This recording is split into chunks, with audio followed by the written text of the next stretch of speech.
imágenes, pero parte del Códice Florentino es el libro 11, y ese libro 11 habla de las hierbas medicinales, las que matan y las que curan. Y habla de algo también que es inusual, que son las piedras que curan. Es interesantísimo, es de las cosas más bonitas que hay acerca de medicina tradicional, porque es una recopilación desde el habla de los naturales, ¿no? De Valeriano, por ejemplo, que fue un natural converso y que aprendió el castellano, pero las pinturas son increíbles. Por ejemplo, esta del centro es una mujer que canta poniendo frijoles, porque para que no hagan daño, ¿no? Los frijoles a veces hacen daño y todos lo sabemos. Entonces son lindos. Esta primera imagen es la tlapa o toloache y es del Códice Badiano, y esta es la portada del tercer documento, que es la historia, la historia natural de Nueva España, del protomédico Francisco Hernández, que manda Carlos V acá, y le manda hacer una compilación de todas las plantas y los animales que sirven para curar, y tiene más o menos 5,000 plantas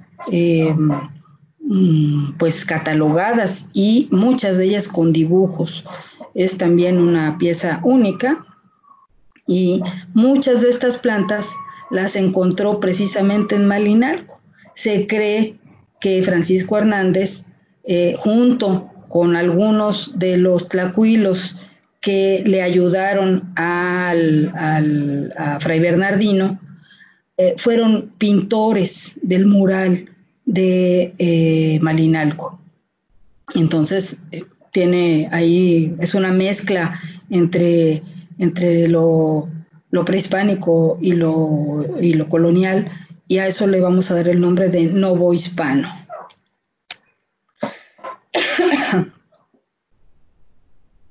Bien. Se hizo un estudio, como en muchos monumentos arqueológicos, y se catalogaron 33 especies diferentes de plantas medicinales. La manera en la que está pintado este mural, se le da el nombre de grisalla, que es también aquí es una grisalla porque está en blanco y negro, o en tonos de grises y blanco y negro, y es una técnica española eso de pintar en grisalla, porque a nosotros sí nos gustaba ponerles colores a las cosas, pero ellos tenían esta técnica que nos enseñaron de solamente pinta en blanco y negro. Pero la grisalla no está hecha solamente con elementos españoles, sino que pusimos también elementos de nosotros, y esos elementos también son plantas. Tiene como tinta de fondo, ese negro, es carbón, y ocote quemado. El ocote quemado hace una especie de polvito que no se quita con nada. Y está curada la pared, digamos que se le hace una primera capa a esa pared para que no se caiga la pintura. Eso es una curaduría. Entonces se cura esa pared, y esa curación está hecha con baba de nopal y resina de pino yamel. Se hace un cocimiento, y sobre esa se pone la pintura vegetal. Evidentemente no teníamos pinturas, digamos, no naturales acá. Entonces ellos nos enseñaron la técnica, pero lo hicimos con nuestra manera de pintar.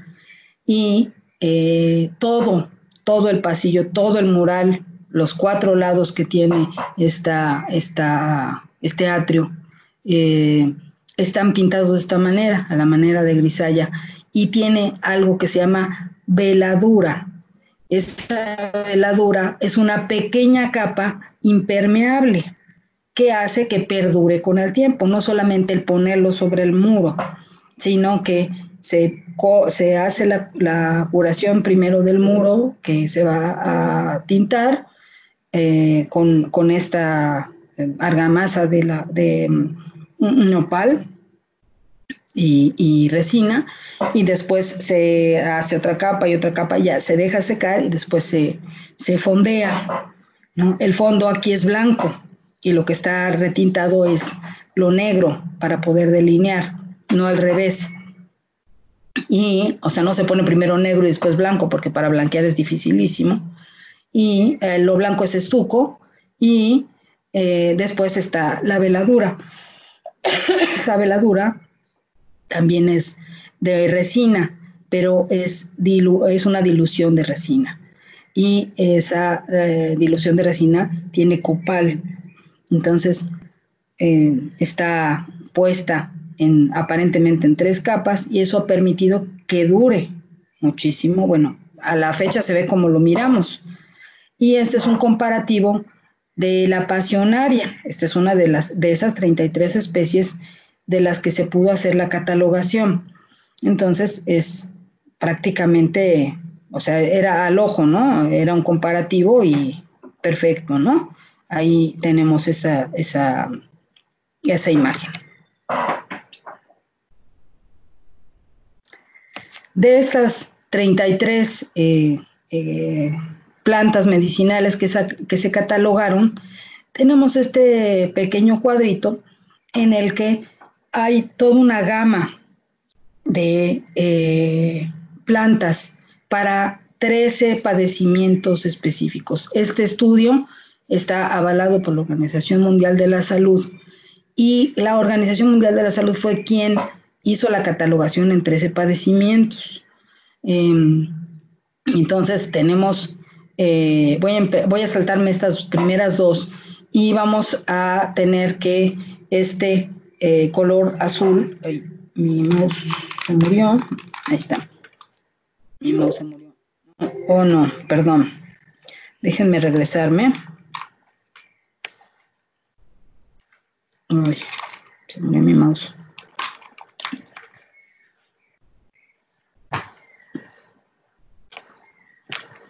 A ver, espérenme.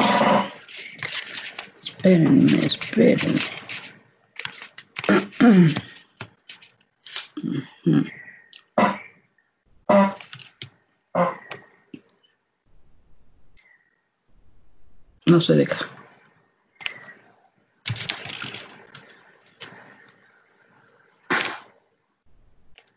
No se deja. Bueno, ahí lo tenemos. ¿Se ve? ¿Don Luis? Sí, Martí. Es que no me deja. A ver, déjame salirme de aquí. A ver. Que no se ve. Ahí está. Bueno, espero que ahí se vea. Ok, ahí está.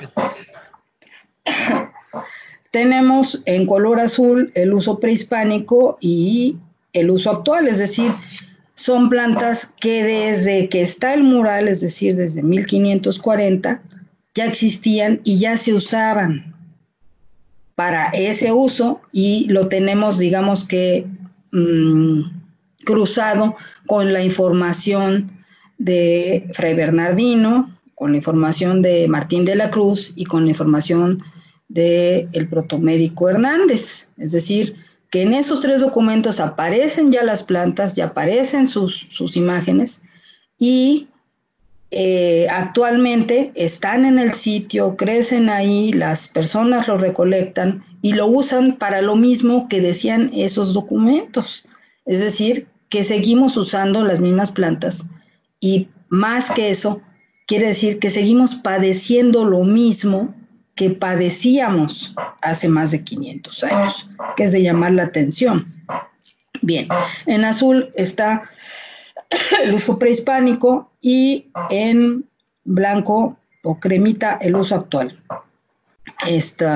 Los usos digestivos, los dermatológicos Por eso pensamos también que estaba muy dedicado a situaciones, en su momento, cuando era zona para preparación de guerreros, bueno, pues para las heridas y cosas de este tipo, para el sistema nervioso, como se ve cómo ha subido la situación nerviosa también, es un parámetro para saber, las geniturinarias, los males del riñón, para el aparato respiratorio, que también ha subido bastante, para los osteoarticulares, las artritis y cosas de este tipo, las infecciosas y parasitarias, que ha subido un poco, para situaciones de la sangre, que es nuevo el uso, igual que traumatismos, golpes y cosas de este tipo, picaduras de animales y plantas urticantes, y endocrinas y metabólicas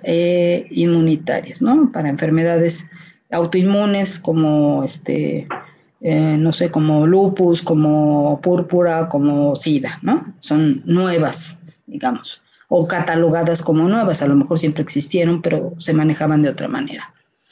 Y estas dos, que son signos y estados morbosos mal definidos, se refiere a las enfermedades que son tradicionales, como el susto, como la pérdida de la sombra, como el empacho, como la tronada de anginas. Para esas también hay plantas medicinales que están plasmadas en el mural. Entonces, es de llamar muchísimo la atención que seguimos usándolo igual que entonces, ¿no? Es decir, que seguimos con esa cosmovisión en nuestro haber. No es algo que digamos, ay, eso lo creían antes. Aquí se ve que no lo creían antes, porque esta gráfica es de 2019. Entonces, lo seguimos creyendo y nos seguimos aliviando de manera tradicional.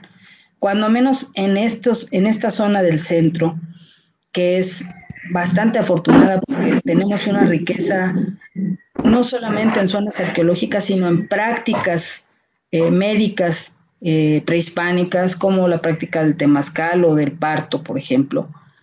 Es de llamar la atención que tenemos todavía estas prácticas acá.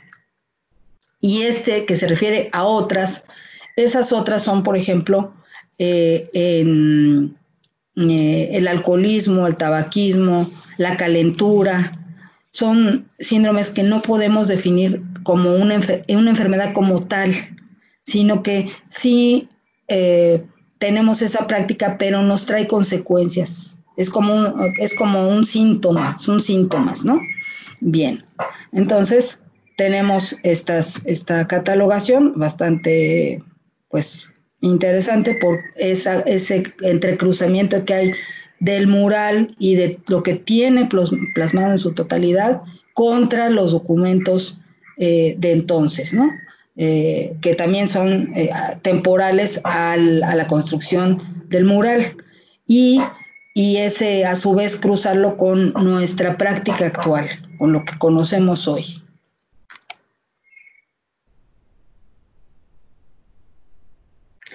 Aquí tenemos una de las plantas. Voy a permitirme hacerlo un poco más grande. Aquí está el mural, ¿no? Y esto es un arbolito de guayaba.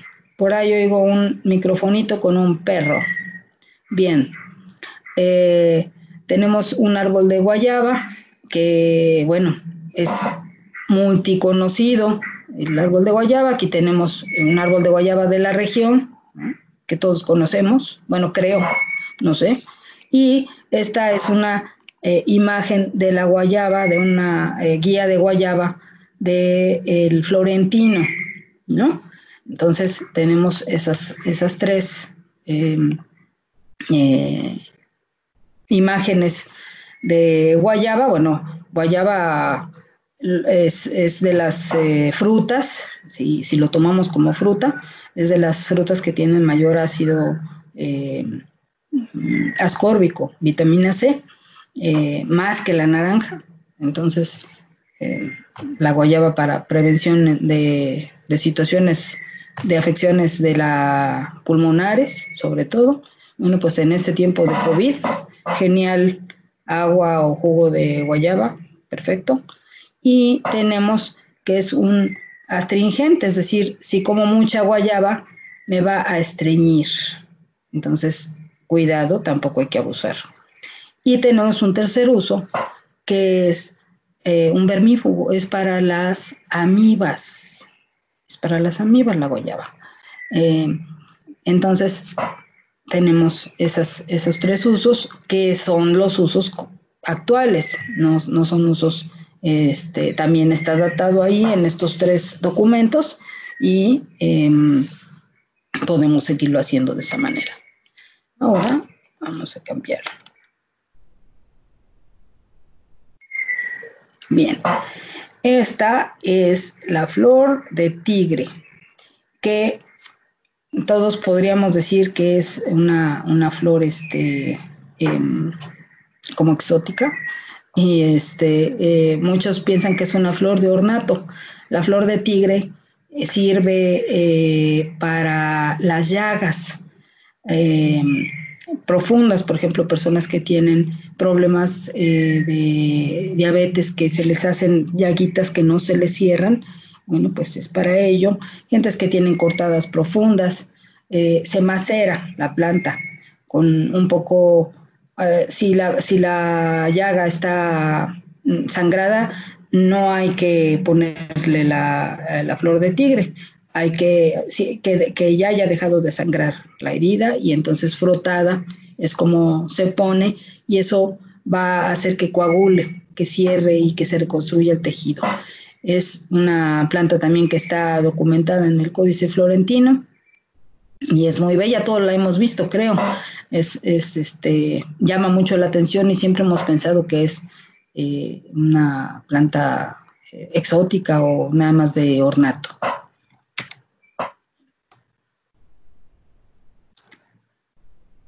Aquí tenemos una de las plantas más interesantes. Este es un lirio y es la cabeza de víbora, que seguramente la hemos mirado. Es una planta muy llamativa, llama a la vista, ¿no? Como es un lirio, bueno, pues crece de un bulbo y es una trepadora, crece sobre otros árboles a manera pues de parásito muchas veces. Entonces crece a veces sobre los mangos o ¿cómo se llaman estos? No me acuerdo bien. Es muy fácil de identificar. Y tenemos en el Florentino una imagen y tenemos en el Hernández la otra imagen y esta que es la que está en Malinalco, ¿no? Y nada más que esta cabeza de víbora es de mucho cuidado. Es una planta súper tóxica. Esta sí podemos manejarla como de ornato, ya que su activo es similar al curare del Amazonas, que es un veneno con el que es un neurotóxico. El curare es un veneno con el que cazan las personas en el Amazonas y se hacen unas pequeñas cerbatanas, seguramente todo el mundo las ha visto. Y esa cerbatana, esa punta de madera que se moja en el curare, tienen un contenedor para el curare, se moja solamente la punta y la cerbatana se sopla sobre el animal que se va a cazar y como es un neurotóxico, paraliza la movilidad, paraliza los músculos. Es un neurotóxico potentísimo.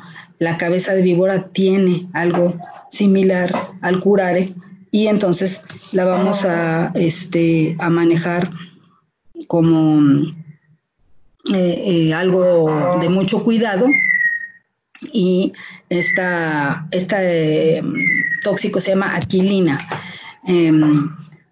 No es un alcaloide, entonces ni fumada, ni tomada, ni untada, ni nada, pero decían, o una de las notas que pone Fray Bernardino es que se le daba a aquellas personas para ayudarlas a bien morir, es decir, que personas que pensaban que ya no podían más, que ya no iban a tener alivio de ninguna manera, les aplicaban la cabeza de víbora para ayudarles a morir, ¿no?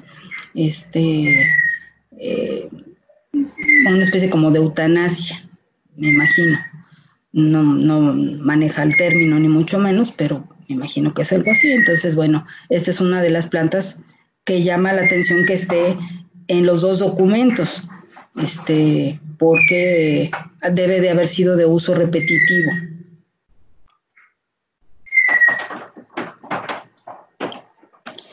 Aquí tenemos una imagen también del mural, que es el cacao. Este es el árbol del cacao.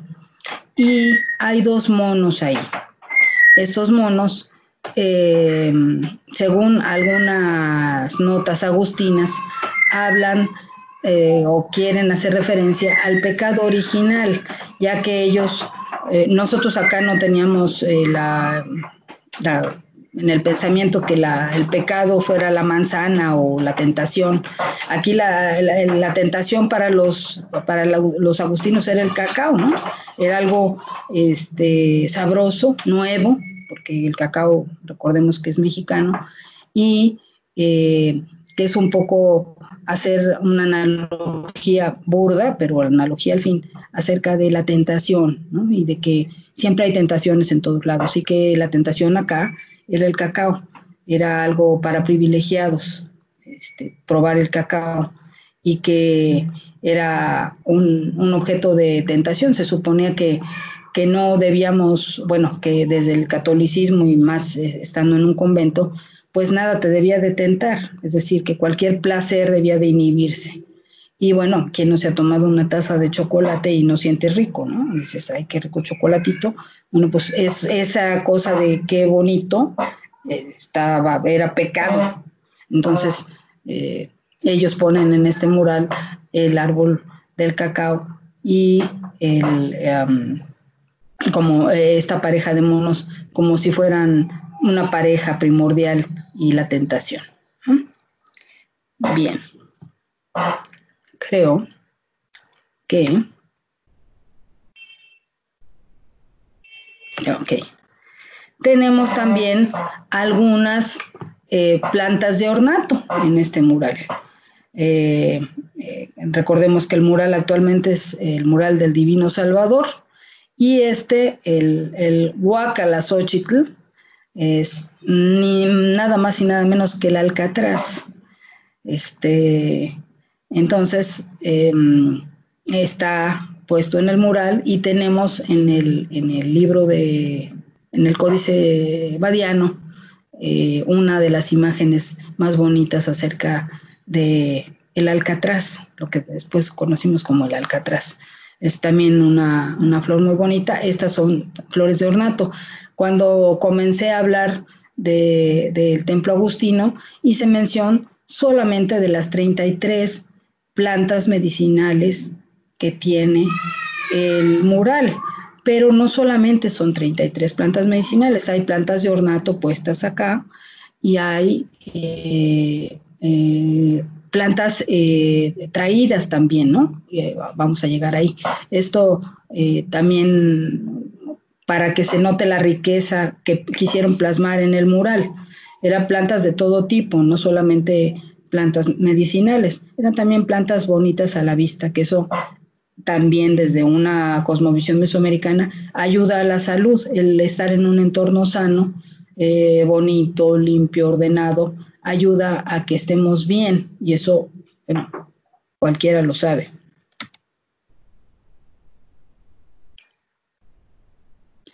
Esta es una de las plantas que nos trajeron y que nos enseñaron a cultivar, y de la que creo que hemos sacado más provecho, que es la uva. Esta es una parte del mural, y tenemos un viñedo en una de las áreas del mural. Ya hay un conejo que está comiendo uvas, hay 2 o 3 conejos que están comiendo uvas ahí. Entonces un viñedo y bueno, pues son de incorporación de las especies, porque acá no había uvas, entonces nos trajeron las uvas, nos enseñaron cómo cultivarlas y ahí, bueno, actualmente hay toda una práctica de vitivinícola en la República Mexicana, en el área de Querétaro y en el área de las Bajas, y los vinos son muy buenos, ¿no? La temperatura tiene que ver con cómo crece mejor la planta de la uva. Y bueno, pues aprendimos a hacer vino, que no nos gusta. Entonces, también es parte del mural y llama la atención también que a pesar de que esta otra parte de que la tentación es el cacao y por otro lado ponen a la uva, ¿no? Entonces, bueno, es una cosmovisión singular, digamos.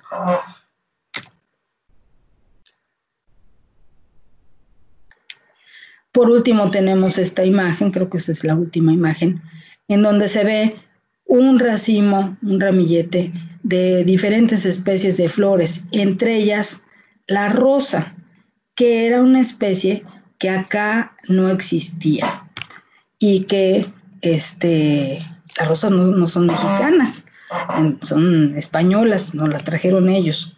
Entonces, es algo importante porque nosotros tenemos un mito acerca de unas rosas que es muy famosísimo y que tiene que ver con una virgen.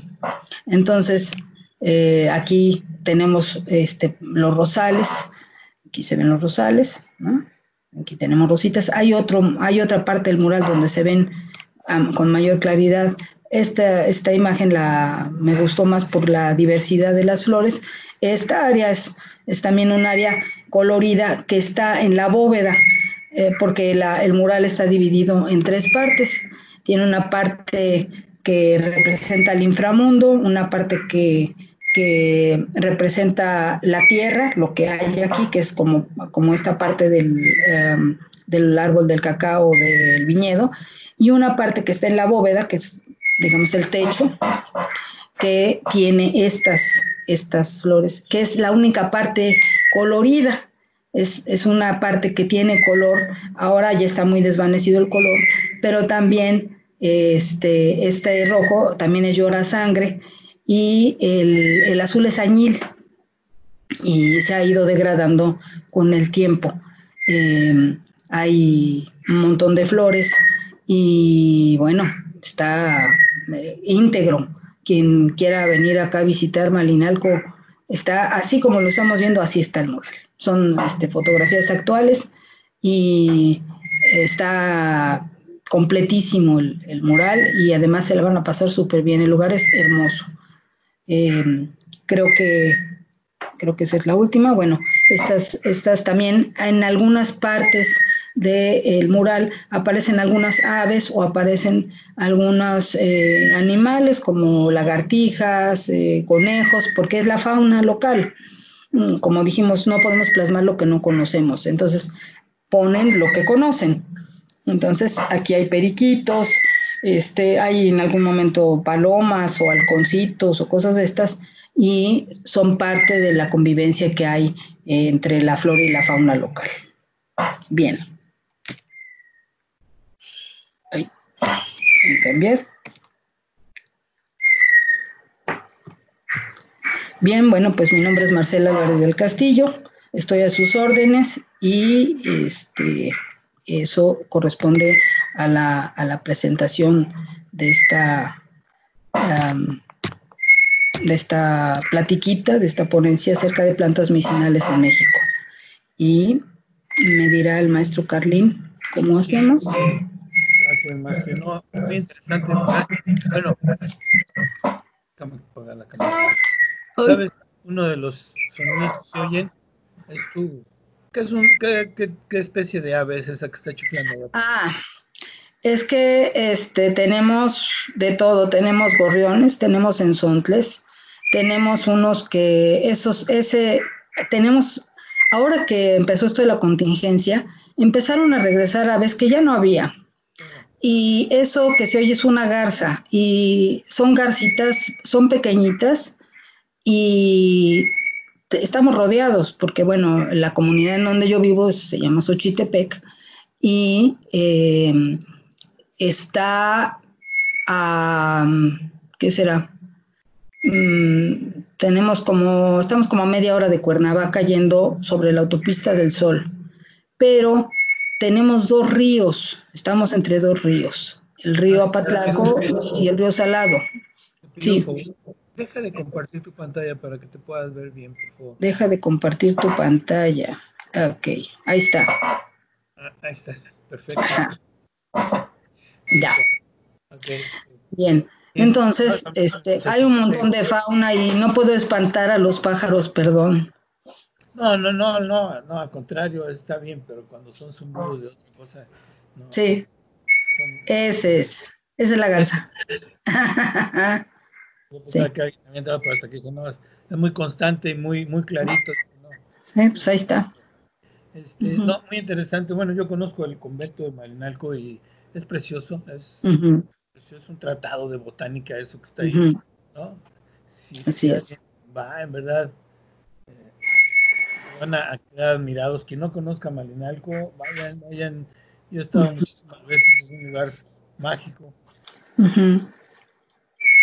Y bueno, esa relación que hiciste de los edificios, parece muy bien. Ya algún día convendría hablar de Xochipilli, por qué trae tantas plantas psicotrópicas. Yo sé por qué, pues, pero mucha gente ¿no? Porque bueno, se supone que es el número de los músicos, de los artistas y todo lo demás. No, pues por algo traía tantas plantas psicotrópicas. Habría que hacer alguna sesión de eso también. Bueno, yo creo que la gente ahorita empezará a hacer algunas preguntas y sí me gustaría que hicieran algunas preguntas relacionadas a este asunto y bueno, pues yo quiero agradecerle a Marce, en verdad, habían sido años de estar como que siempre queriendo ver si algún día venía a dar una ponencia aquí al diplomado, nunca se había podido y esto nos permitió acercarnos de una manera virtual, entonces creo que valió la pena para los que no conozcan de planta, los que no conozcan alguna bibliografía, pues ahí está la bibliografía, ¿cómo se llama? El libellus, ¿cómo se llama? El libellus, ¿quién sabe qué es? Libellus Indorum Mervis, el Códice Badiano. Códice Badiano, el Cruz Badiano, que bueno, tú ya leíste mi tesis o una parte más o menos, tuve que agarrar para validar una parte de la tesis, ¿no? Bueno, entonces, si hay ahí, a ver, la gráfica, porque ¿quieres que te las lea o las estás leyendo tú? No, yo no estoy leyendo. Dice, la gráfica que presentó es sumamente interesante, ya que demuestra no solo los mismos padecimientos. La gráfica donde está, Sí. no solo los padecimientos, sino la efectividad de las plantas medicinales. Es decir, se confirma que no se trata de creencias solamente, ¿no? Así es. Así es, no es una creencia, es una práctica viva. O sea, mucho de lo que conocemos como arqueología o como antropología, que lo vemos así como de la historia de antes, es una práctica actual. Y bueno, pues ahí está. Seguimos teniendo las mismas prácticas. Sí, parte de la tesis, del trabajo que hice de investigación fue ese, demostrar que había muchas plantas que se seguían usando en enterramientos, ¿no? Nosotros como arqueólogos cuando encontramos plantas, bueno, ¿qué se estaba haciendo en esta comunidad hoy? ¿Qué se estaba haciendo en esa misma comunidad hace 1000 años, ¿no? Entonces, Así es. de eso se trataba. Entonces, ¿no? dice Gabriela Lima dice que muy hermosa presentación. Nayeli dice que muchas gracias. Víctor Miranda, muchas gracias. Luego dice Víctor, no, hasta el momento no hay dudas, dice Janel. Luego dice Víctor Miranda, la planta de limón que mencionó, ¿es la citronela? No. Tiene propiedades como de repelente de insectos.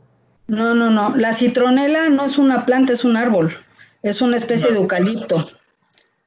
La citrodora, el eucalipto citrodora, dice él, y es lo que se conoce como la citronela, y en efecto es una sustancia repelente contra mosquitos o contra insectos en general, pero no es para nada el limón. Hay el zacate limón, es un zacate, pues es como un pasto grande. Eso como, no sé, digo, me imagino que no lo conoce, y porque el limón, la planta de limón es un árbol. El limón es un cítrico y es parte de los 7 cítricos y es un árbol, pero el zacate limón es un pasto, es una hierba. Si le interesa conseguirlo, que vaya al mercadito de su localidad y que vaya con quien vende la fruta. Si no lo tiene ahí y lo encarga, seguramente se lo consiguen, té limón. Sí, pues aquí tengo, es un zacatito así largo, ¿no? Con eso se prepara limón, exactamente, ¿no? Bueno, es un zacate. Este está buscando una foto de la citronela, ahorita la pongo por ahí. Pero bueno, por acá.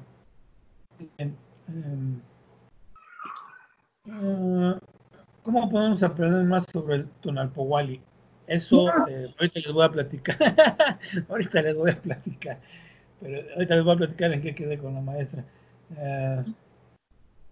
Luego dice, muchísimas gracias maestra por su compromiso y dedicación. Muchísimas gracias por compartir tan rica información. De tarde, pero bla, bla, bla, bla. Gracias maestra por compartir la valiosa información. Tengo 2 preguntas.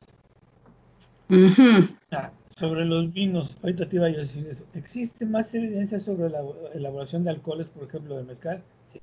Si quieres contestarles. Bueno, lo que nos enseñaron los españoles es a usar el alambique, a cocer la planta y a fermentar, que es un método que nosotros, digamos que de rebote lo usábamos por el pulque. Nosotros solamente hacíamos este fermento del aguamiel y para convertir pulque, pero de las frutas no conocíamos el procedimiento del fermento como tal, y nos enseñaron al cocimiento en el alambique para hacer lo que se llama destilación. La destilación es española, nosotros no sabíamos destilar. Pero sabíamos fermentar mucho. Sí, pues, el fermento sí, pero el destilado no. Por ejemplo, todos los vinos, lo del mezcal, el tequila, todas estas cosas que son de cocimiento de la planta para después destilar, es una técnica española. Bueno, ni siquiera es española, es griega. Es griega, o sea, los griegos les enseñaron a los romanos y los romanos a los castizos y los castizos a nosotros. O sea, tiene una historia grande el destilado, y pienso que pienso que ni los griegos, tal vez los egipcios, porque los egipcios destilaban plantas para la perfumería. Entonces, debe de tener una raíz el destilado muy antigua. Tan nativo como la humanidad, hombre. El vino es tan nativo como la humanidad. Fíjate que pensaba cuando vi las imágenes estas del conejito ahí con la uva, pensando en qué vino. Hay una, bueno, la debes de conocer, el mito de cuando sube el conejo a llenar la luna para que se haga luna llena y luego la vacía, que es pulque, ¿no? Supone que la va llenando de pulque hasta que se hace llena, y entonces la vacía otra vez para entregársela a los humanos, y luego va y lo rellena otra vez. Entonces cuando vi al conejito ahí con las uvas, me pareció que a lo mejor tendría que ver con ese mito del conejito llenando la luna con pulque, pues entregársela a los humanos. No sé, se me ocurrió. Pudiera ser, bueno, en el Tonalpohualli, la casa Tochtli, que es la casa conejo, tiene que ver con la embriaguez. En general, la embriaguez no solamente de alcohol, sino la embriaguez de amor, la embriaguez de obsesión, de cosas, de personas, de lugares, y tal vez está bien esta cosa, si no lo había yo pensado, pudiera ser porque, bueno, los sacerdotes sabían que el vino embriagaba, ¿no? Y bueno, seguramente conociendo un poco de la cosmovisión mesoamericana, bueno, pues el conejo era la representación típica del embriaguez.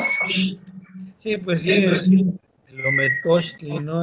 Hay muchas vasijas de conejito que era para estarse echando sus pulpos. Así es.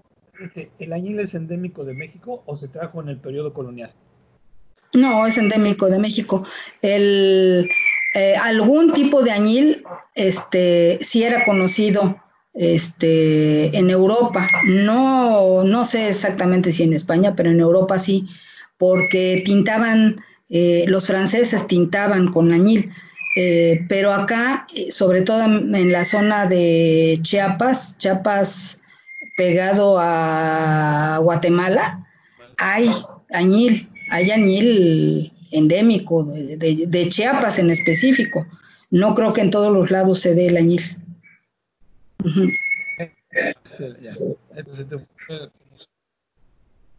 Ay, casi no te oigo. Ya te congelaste. Ya. Es que te congelas. Hicimos un compromiso con la maestra hace unos días de que